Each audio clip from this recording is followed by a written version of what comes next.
नमस्कार दोस्तों, content and vocabulary के इस अंक में आप सभी का स्वागत है। आज का हमारा मैन एडिट आर्टिकल है the consequences of declining fertility are many. दोस्तों, इस आर्टिकल का सबटाइटल दिया गया है a below replacement level fertility rate would mean a smaller dividend window than expected. ये पूरा आर्टिकल डेमोग्राफिक डिविडेंड और घटती हुई प्रजनन दर के बारे में है। दोस्तों, ये कंपैरेटिवली आसान आर्टिकल है वोकेबलरी की दृष्टि से, लेकिन कंटेंट की दृष्टि से थोड़ा जटिल आर्टिकल है।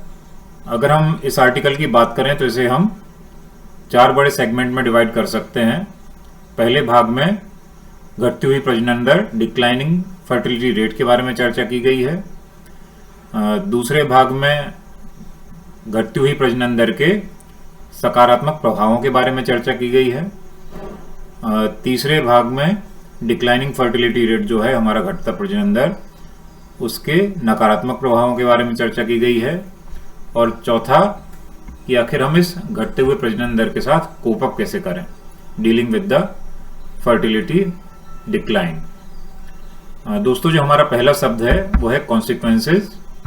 ये हमारे हेडलाइन से ही हमें मिल जाता है। दोस्तों, कॉन्सिक्वेंस शब्द का अर्थ है समथिंग दैट हैपन्स और follows as a result of something else, मतलब परिणाम, नतीजा, फल या प्रभाव। इसे महत्व के अर्थ में प्रयुक्त करते हैं, इम्पोर्टेंस। जैसे एग्जाम्पल देखें तो, अगर पहले अर्थ में एग्जाम्पल देखें तो what were the economic consequences of the war. अगर दूसरे अर्थ में देखें तो it is of no consequences, मतलब यह कोई महत्व की बात नहीं। वापस दोस्तों हम अपने आर्टिकल पर आते हैं, जो है the consequences of declining fertility are many. सबसे पहले इस बात का विश्लेषण इसमें किया गया है कि जो डिक्लाइन हुआ है वो किस तरह से हुआ है। पिछले 70 वर्षों में जो फर्टिलिटी रेट है उसका निरंतर डिक्लाइन हुआ है, प्रजनन दर पूरे विश्व की लगातार घटी है। अगर हम बात करें 1951 की, तो 1951 में फर्टिलिटी रेट 5 था, जो कि घटकर 2020 में 2.4 हो चुका है। दोस्तों, एक महत्वपूर्ण बात इसमें यह भी है कि ये ट्रांजिशन जो है इसका पैटर्न बदला है। जैसे अगर ब्रिटेन की बात करें तो ब्रिटेन ने 5 से 2 के औसत पर आने में 130 साल लिए थे। वर्ष 1800 में ब्रिटेन की प्रजनन दर 5 थी, 1930 में जाकर वो 2 हुई। तो जब इतने लंबे समय में कोई परिवर्तन होता है तो समाज उसके परिवर्तन को अपने आप एब्जॉर्व कर लेता है। लेकिन दूसरी तरफ अगर हम साउथ कोरिया को देखें तो साउथ कोरिया ने केवल 20 साल में समान परिवर्तन हासिल कर लिया। 1965 में वो 5 के आसपास थे और 1985 में वो 2 के आसपास आ गए। और वर्तमान में साउथ कोरिया की प्रजनन दर 1.05 है, जो कि बहुत ही कम है। हमारे देश की स्थिति भी इन सबसे बहुत भिन्न नहीं है। अभी 2 दिन पहले भी हमने इस बारे में चर्चा की थी। 2021 में पहली बार हमारा जो प्रजनन दर है देश की, वो 2.1 से भी कम 2.0 पर पहुंच चुकी है। दोस्तों, ये 2.1 का आंकड़ा महत्वपूर्ण है क्योंकि ये प्रतिस्थापन दर कहलाती है। एक आबादी को कंटिन्यूअसली उसी लेवल पर बनाए रखने के लिए 2.1 कम से कम प्रजनन दर चाहिए होती है। भारत देश ने 1952 में विश्व का सबसे पहला शासकीय फैमिली प्लानिंग प्रोग्राम शुरू किया था, पर पूरे 25 साल लगे जो 1951 में 5 था उसे 4 होने में। लेकिन उसके बाद हमने काफ़ी तेजी से प्रजनन दर घटाई और अभी 2 के नीचे आ गए हैं। यहाँ तक कि जो 2021 का NFHS का डेटा है, national family and health survey, उसके हिसाब से केवल 5 राज्य जो हैं उनकी प्रतिस्थापन दर 2.1 से ज़्यादा है, और वो हैं बिहार, मेघालय, उत्तर प्रदेश, झारखंड और मणिपुर। और कोई आश्चर्य की बात नहीं है कि ये आर्थिक रूप से, तुलनात्मक रूप से पिछड़े राज्यों में भी सम्मिलित हैं सभी राज्य। दोस्तों, इसके बहुत सारे पॉजिटिव इफेक्ट होते हैं लोअर फर्टिलिटी के, और जो इकोनॉमिक ग्रोथ है वो बढ़ती है, इकोनॉमिक डेवलपमेंट बढ़ता है। कम प्रजनन दर इकोनॉमिक डेवलपमेंट का कारण भी है और उसका परिणाम भी, मतलब ये एक दूसरे को सहारा देने वाली चीजें हैं। इकोनॉमिक डेवलपमेंट होगा तो प्रजनन दर घटेगी, प्रजनन दर घटेगी तो इकोनॉमिक डेवलपमेंट होगा। प्रजनन दर घटने का सबसे बड़ा फायदा ये होता है कि महिलाओं के पास अतिरिक्त समय उपलब्ध हो जाता है। आप सोच सकते हैं कि अगर एक महिला 5 बच्चे 6 बच्चे पैदा कर रही है तो उसके पास जीवन में बाकी चीज़ों के लिए समय ही नहीं बचता। लेकिन अगर एक बच्चा है या 2 बच्चे हैं तो उसके पास करियर के लिए, एजुकेशन के लिए ज़्यादा समय बचता है।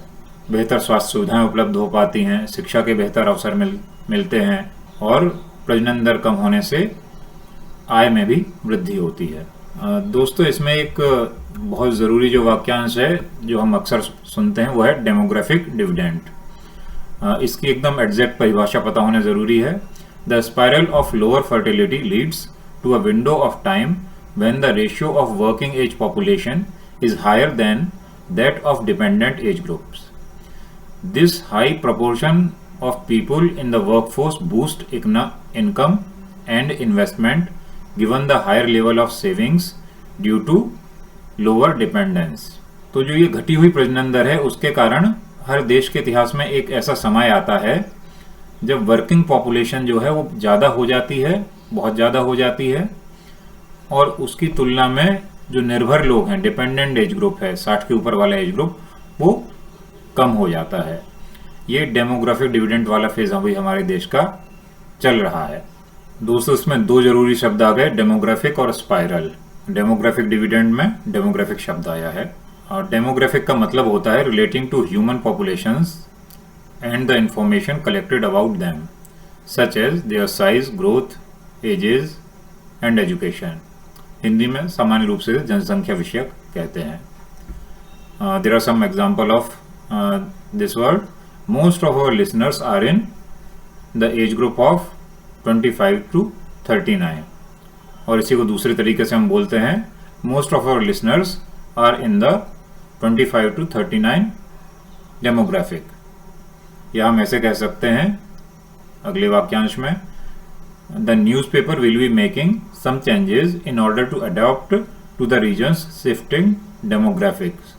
तो इन उदाहरणों से आप देख सकते हैं कि डेमोग्राफिक व्यवसाय की दृष्टि से भी महत्वपूर्ण है। जब भी आप कोई काम धंधा शुरू करते हैं, विचार करते हैं, तो आप टारगेट ऑडियंस की, टारगेट कस्टमर्स की डेमोग्राफिक के बारे में विचार करते हैं कि उनका जनसंख्या की संरचना कैसी है, किस तरह की है। अगला हमारा शब्द है स्पाइरल। स्पाइरल एक आकृति होती है, नाउन के रूप में जब हम उसका प्रयोग करते हैं तो उसका अर्थ होता है a long curved line that moves round and round away from a central point. Verb के रूप में होता है ये to move in a spiral, spiral की तरह बढ़ना। इसके कुछ उदाहरण हैं। The boy has a small spiral notebook. The unemployment rate has been spiralled upward. The stock market is spiralling downward. और अगर आपको इसकी आकृति स्पष्ट न हुई हो स्पाइरल की, तो मैं आपको स्पाइरल की आकृति दिखा भी देता हूं। स्पाइरल कुछ इस तरह का होता है। ये स्पाइरल सीढ़ियां हैं और ये कुछ और स्पाइरल की आकृतियां हैं। ये 2 डायमेंशनल स्पाइरल्स हैं, ये 3 डायमेंशनल स्पाइरल है। तो दोस्तों, अपने आर्टिकल पर हम वापस लौटते हैं। ये तो हुई डेमोग्राफिक डिविडेंड की और घटती हुई प्रजनन दर की सकारात्मक चीज़ों की बातें, लेकिन इसके कुछ नकारात्मक पहलू भी हैं। अच्छी बात यह है कि इसमें नकारात्मक पहलू शुरू में नज़र नहीं आते। नकारात्मक पहलुओं को नज़र आने में समय लगता है और इसलिए अगर प्रजनन दर बहुत लंबे समय में गिरी हो तो उसके साथ कोप अप करने का, निपटने का पर्याप्त समय मिल जाता है, जैसे ब्रिटेन को मिल गया। लेकिन जैसे जापान का उदाहरण है या कोरिया का उदाहरण है, जहां बहुत तेजी से प्रजनन दर गिरी, तो ये समझने में दिक्कत हो जाती है कि प्रजनन दर घटने के नेगेटिव इफेक्ट क्या हो सकते हैं। लेकिन हमारे पास जापान और कोरिया दोनों का उदाहरण है, तो हमारा देश इस मामले में सुखद स्थिति में है। हम अभी से विचार करना शुरू कर सकते हैं कि इसके नेगेटिव इफेक्ट को हम कैसे कम कर सकते हैं। तो जो नेगेटिव इफेक्ट सबसे बड़ा होता है वो ये होता है कि जिस तरह से डेमोग्राफिक डिविडेंड शुरू में मिलता है, वैसे ही अंत में एकदम से एक बहुत बड़ी जनसंख्या वृद्ध हो जाती है। और चूंकि प्रजनन दर कुछ समय कम रहा है, तो उस वृद्ध जनसंख्या को सपोर्ट करने के लिए जो वर्कफोर्स होती रही है वो पहले से काफ़ी कम होती है। और जब यंग जनरेशन कम होती है तो उससे ह्यूमन क्रिएटिविटी भी डिमिनिश होती है, कम रहती है। दोस्तों, यहाँ हमारा शब्द एक और नया मिल गया है हमें, डिमिनिश। डिमिनिश का अर्थ है टू बिकम और टू मेक समथिंग स्मॉलर और लेस इम्पोर्टेंट डिक्रीजेज, अर्थात छोटा होना, छोटा करना, महत्व घटाना या कम करना। इसके उदाहरण है the drugs side effect should diminish over time. Her drug के कुछ साइड इफेक्ट होते हैं और डॉक्टर के पास जाओ तो हमेशा बोलते हैं कि टाइम के साथ इसके इफेक्ट कम हो जाएंगे। Side effect, the drugs side effects should diminish over time. या फिर दूसरी तरह से प्रयोग कर सकते हैं, nothing could diminish the importance of his contributions. ये दोस्तों इसके कुछ उदाहरण हैं। हम आर्टिकल पर वापस लौटते हैं। तो दोस्तों अभी तो हम लोग आनंद ले रहे हैं डेमोग्राफिक डिविडेंड का, लेकिन सवाल ये उठता है कि हम लोग फर्टिलिटी डिक्लाइन से डील कैसे करेंगे, डीलिंग विथ फर्टिलिटी डिक्लाइन। और ये डिक्लाइन ही हमारा आज का अंतिम शब्द भी है। दोस्तों डिक्लाइन का अर्थ होता है टू बिकम वीकर, स्मॉलर और लेस गुड, ह्रास होना, क्षीण होना। टू रिफ्यूज यूजुअली, पोलाइटली, और नाउन के रूप में इसका अर्थ होता है अ प्रोसेस और पीरियड ऑफ बिकमिंग वीकर और स्मॉलर। इसके कुछ एग्जाम्पल है, I invited him but he declined. He says that American industry is in the state of decline. The town fail into decline after the factory close down. तो दोस्तों यहाँ हम जो decline की चर्चा कर रहे हैं वो है फर्टिलिटी का डिक्लाइन। और फर्टिलिटी के डिक्लाइन से निपटने के तरीके हमें ढूंढने होंगे, क्योंकि फर्टिलिटी डिक्लाइन हो चुका है और आने वाले 20 से 30 सालों में हमें उसकी समस्याएं सामने आने लगेंगी। इसका जो एक तरीका है वो है increase level participation in woman. क्योंकि महिलाओं के पास समय भी बचता है, इसलिए उनका प्रतिशत वर्कफोर्स में बढ़ाकर इससे निपटा जा सकता है। दूसरा एक तरीका होता है माइग्रेंट्स। ये तरीका अमेरिका, ब्रिटेन जैसे विकसित देश अपना रहे हैं। वो दूसरे देशों के युवा माइग्रेंट्स के सहारे अपनी वर्कफोर्स बढ़ा लेते हैं, लेकिन हमारे देश में जहाँ इतनी बड़ी जनसंख्या है और नौकरी हमेशा से एक समस्या रही है, वहाँ जब तक कल्चरल शिफ्ट ही ना आ जाए तब तक माइग्रेंट्स के सहारे डिक्लाइन को रोकना बड़ा मुश्किल है। और तीसरा एक और विकल्प है आर्टिफिशियल इंटेलिजेंस और मैकेनाइजेशन के सहारे वर्कफोर्स को आर्टिफिशियली बढ़ाया जा सकता है। मतलब वर्कफोर्स तो नहीं होगी, लेकिन लोगों का काम मशीनें कर लेंगी, तो लोगों की कमी नहीं पड़ेगी। दोस्तों ये सारे तो तरीके हैं ही, लेकिन इसके अलावा जो मैंने पिछली बार भी वृद्धावस्था से संबंधित वीडियो में कहा था और इसमें लेखक ने भी इस बिंदु को रखा है, वो है लाइफ एक्सपेक्टेंसी और प्रोडक्टिविटी जो है हमारी वृद्ध जनसंख्या है उसमें बढ़ोतरी। दोस्तों वो है वृद्ध जनसंख्या की लाइफ एक्सपेक्टेंसी और प्रोडक्टिविटी में बढ़ोतरी करना।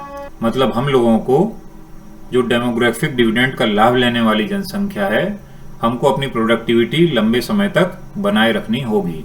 और जो पश्चिमी देश हैं वो इस समस्या से निपटने का एक और तरीका ये अपना रहे हैं कि वो बर्थ रेट बढ़ाने की कोशिश कर रहे हैं, प्रजनन दर को बढ़ाने की कोशिश कर रहे हैं। इसके लिए महिलाओं को, परिवारों को प्रोत्साहन दिया जा रहा है। पितृत्व अवकाश, मातृत्व अवकाश लंबे लंबे स्वीकृत किए जा रहे हैं। सोवियत संघ के समय में रूस में एक पुरस्कार चलता था मदर हीरोइन, जो 10 से ज़्यादा बच्चे पैदा करने वाली महिलाओं को दिया जाता था। उसे रूस ने फिर से शुरू कर दिया है। तो दोस्तों इसके निपटने के बेसिकली 3 सेगमेंट हैं। एक कि हम तात्कालिक रूप से किस तरह व्यवस्था करेंगे कि हमारी वर्कफोर्स मेंटेन रहे, महिलाओं को भर के या मैकेनाइजेशन करके। दूसरा जो हमारी वृद्ध जनसंख्या होने वाली है, हम उसी को प्रोडक्टिव बनाए रखें। और तीसरा, जब ऐसी स्थिति आएगी कि वृद्ध जनसंख्या ज़्यादा होने लगे, जो स्थिति अभी हमारे देश में नहीं है, तो हम ये विचार कर सकते हैं कि प्रजनन दर कैसे बढ़ाना है। दोस्तों ये था आज का आर्टिकल और आज के हमारे शब्दों को हम एक बार फिर से रिवाइज कर लेते हैं। हमारा पहला शब्द था कॉन्सिक्वेंस, दूसरा था डेमोग्राफिक, तीसरा था स्पाइरल, चौथा था डिमिनिश और पांचवा था डिक्लाइन। तो उम्मीद करता हूँ ये पांचों शब्द दिन भर आपके साथ रहेंगे और आपकी वोकैबुलरी का हिस्सा बन जाएंगे। और साथ ही इसमें जो कंटेंट आया है वो बहुत महत्वपूर्ण है। किसी भी आप एग्ज़ाम में लिखते हैं या इंटरव्यू में बोलते हैं तो आपको बहुत फ़ायदा होगा। अगर आपको ये वीडियो पसंद आता है तो लाइक, शेयर और सब्सक्राइब करना ना भूलें। और अगर आप किसी अन्य विषय पर चर्चा चाहते हैं तो कमेंट में लिखकर अवगत जरूर कराएं। आप सभी को बहुत बहुत धन्यवाद।